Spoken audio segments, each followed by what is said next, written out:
Hello, everyone. Welcome to the SavvyCast. This is Jamie, and I'm so glad you're joining today, whether you're watching on YouTube or listening to the podcast. Fall is here, football season has started. People are making soups and stews and casseroles and party foods. So I just wanted to jump in today and share some ingredients that I always keep on hand to up level any savory type recipe, the kind of things we're making right now, soups and stews and casseroles, hearty, comforting, yummy dishes that everyone loves. And you can make a dish, I can make a dish that might be just an A, but adding some of these secret ingredients can take it to an A plus or an A plus plus. I have for years cooked for friends, for small group, and sometimes I will make a recipe just the normal way, and then I'll make another batch because I almost always double or triple recipes for our small groups for some of our parties. So sometimes, or in the past, now I know how I like things. So I always add the things I'm going to share with you today. But I learned over time that I would make a recipe one way, and then the other half, I would add some ingredients and make some tweaks that I thought would make it better. And inevitably, I would watch which the people would eat, which people would gravitate toward. And inevitably, the ones that I had doctored with these handful of ingredients always went first. They were always everyone's favorite. So they're super simple. Nothing on this list is expensive, and it's something you can keep in your fridge or in your cupboard to pull out to make anything better. So I'm going to start with Worcestershire. Y'all, Worcestershire, now you could use soy if you don't have Worcestershire, and I hope I'm saying it correctly, but I use Lay and Perrins. But let me tell you, I am never without Worcestershire sauce. Never. That is an ingredient that you can't get it from there's not really a substitute. Soy is close, but not, it doesn't make the mark. Worcestershire sauce, and it doesn't take much. It adds an umami and a complexity that is just unmatched. And it is a staple, and I go through so much of it because I will put, and it's even a tablespoon or two can totally up level the flavor of a dish. I always put Worcestershire in anything that has beef, whether it's a beef stew or a Brunswick stew, a really hearty beef-based dish, steak. If I make hamburgers, always, always, always add Worcestershire. If you look at the ingredients, there's so many things in it. It's just a complex, deep, rich flavor that I just think up levels everything. When I recently made a recipe that I created for chicken pot pie in a slow cooker. And it's just really like the insides of a chicken pot pie, and you just serve a biscuit beside it or alongside it to make your complete meal.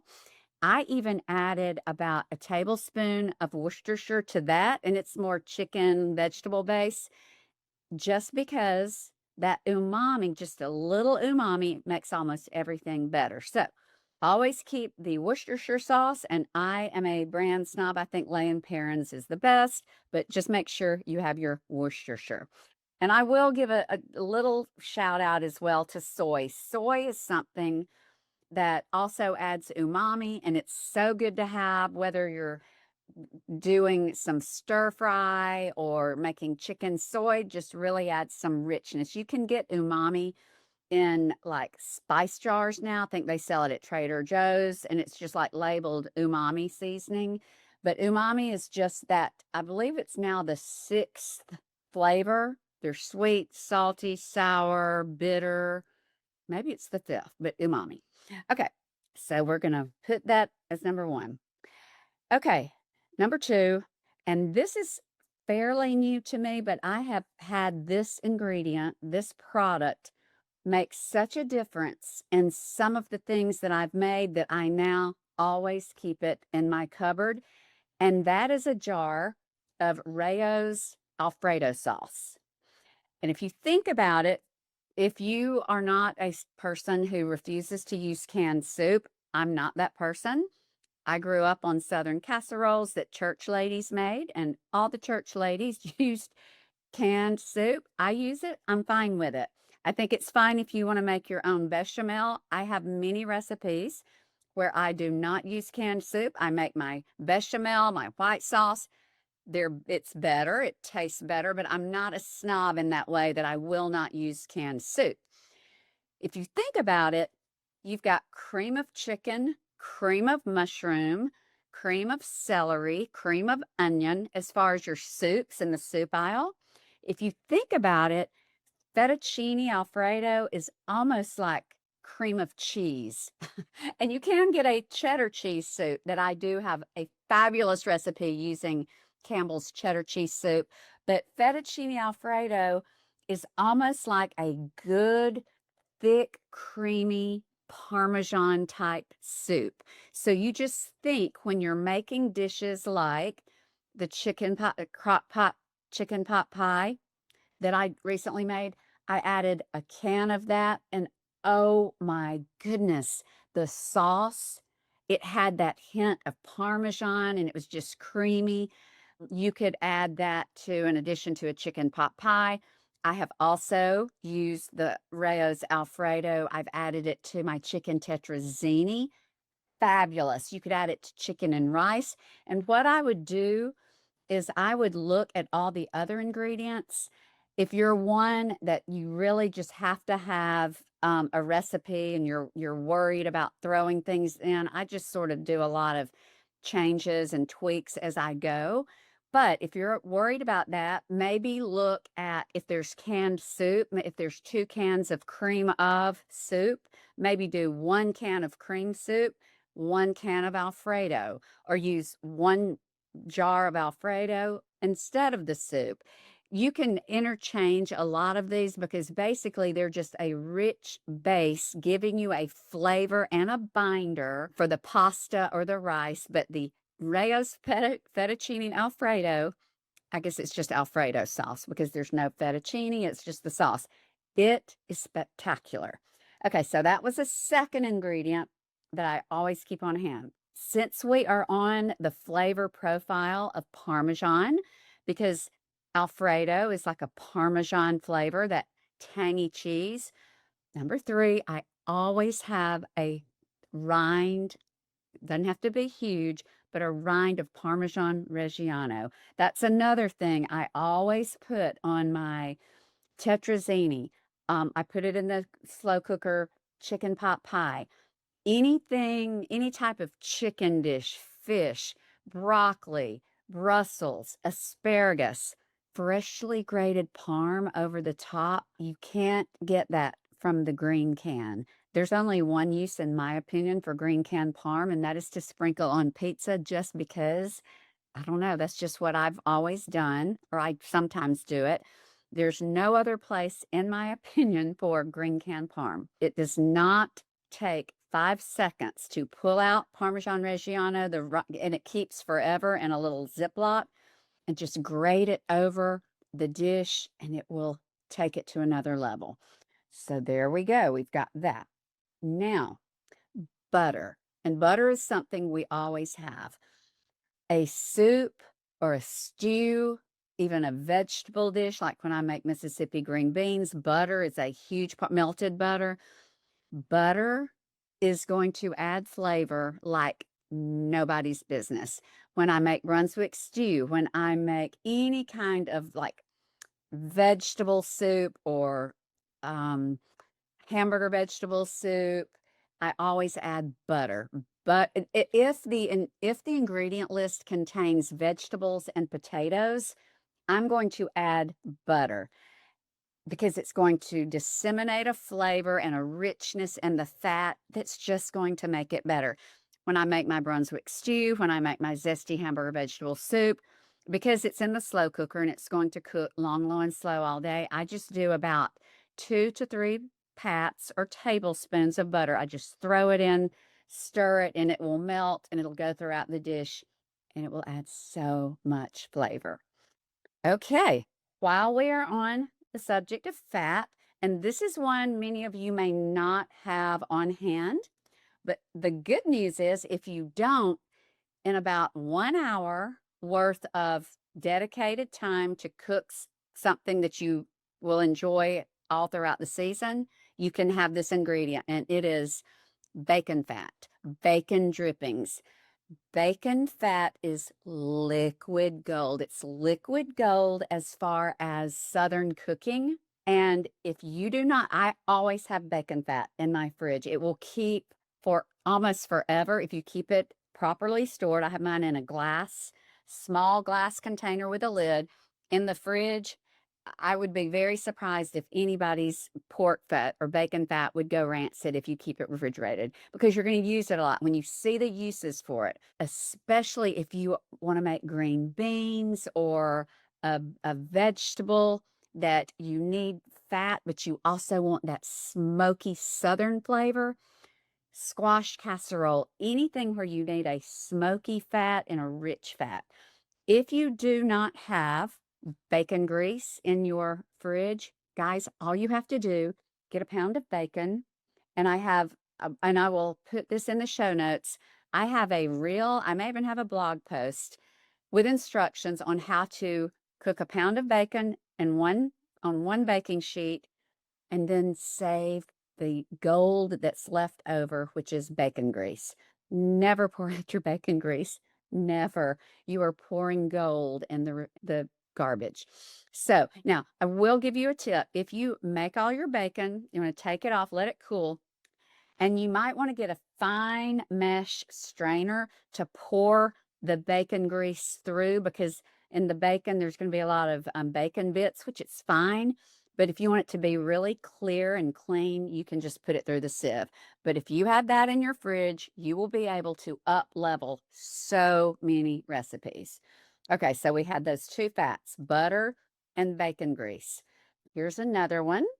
Smoke. Adding a little bit of smoke flavor is especially helpful if you're making things like Brunswick stew, something like hamburgers or beefy type dishes.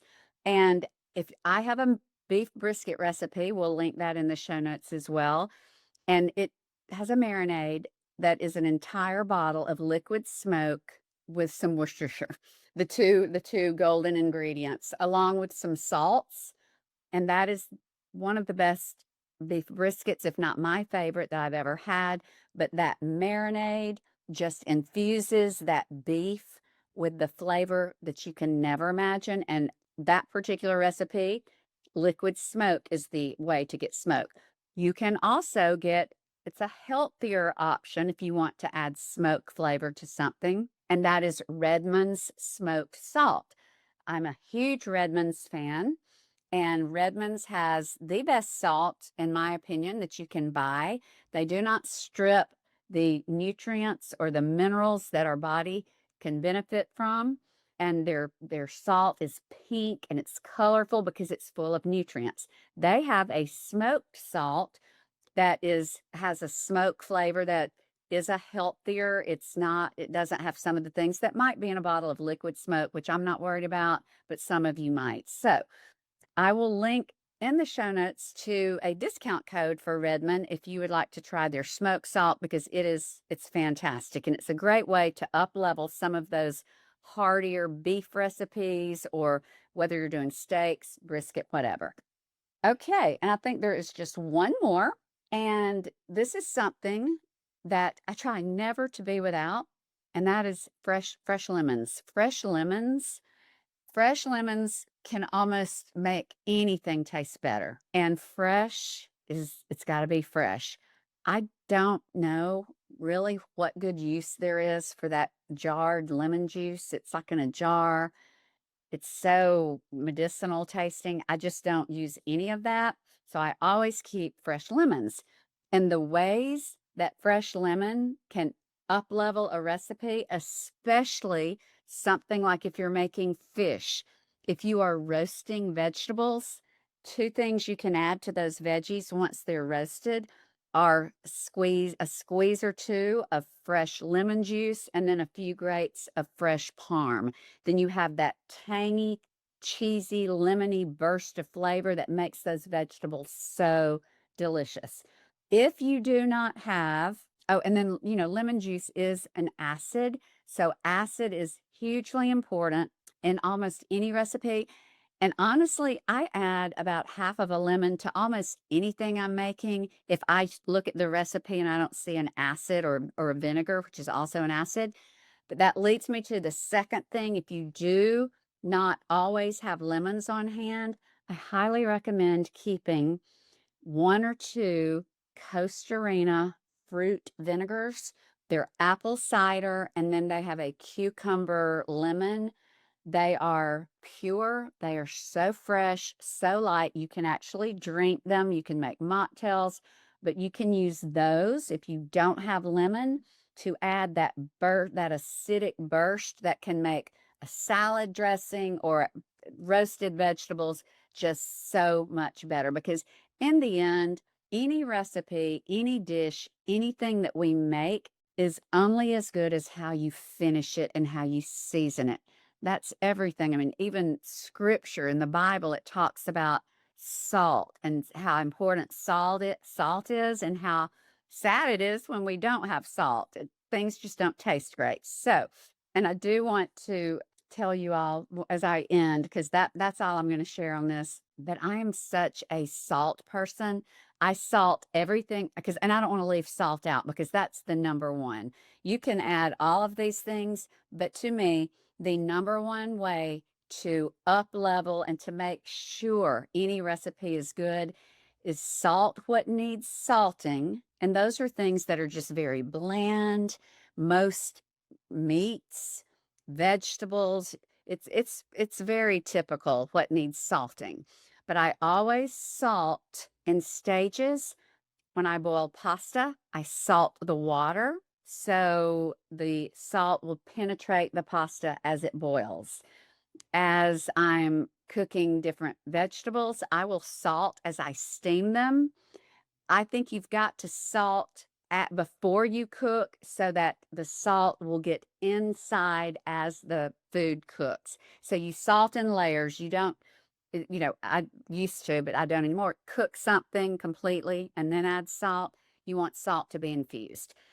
So I will tell you, I'm such a fanatic about salt. And when I'm out, especially if we go get a burger or we get fries and I'm looking for the salt, I just have this thing. I don't want to pick up salt shakers from a restaurant when hundreds of people have touched it, and they'll be on different tables, and a lot of times they have the grinder, so it's hard to get napkins or, use it without touching it.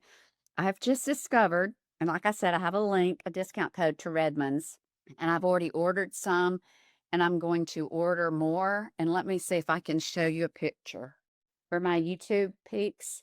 What I have here, and I ordered boxes of 6. These are miniature Redmond salts, like tiny little shakers. This is a game changer for me, but it's take and shake. So you have 6 pocket shakers. You can take anywhere that you go. I'm going to put these in my purse and in my car.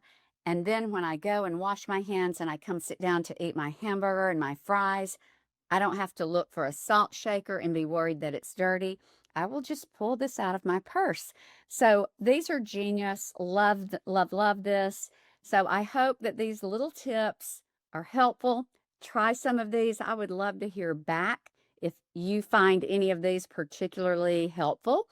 And I appreciate you all so much. Please let me know anything that I can share as we draw near to the holidays that might help you around your family table. And as always, until next time, you have a fabulous rest of your day.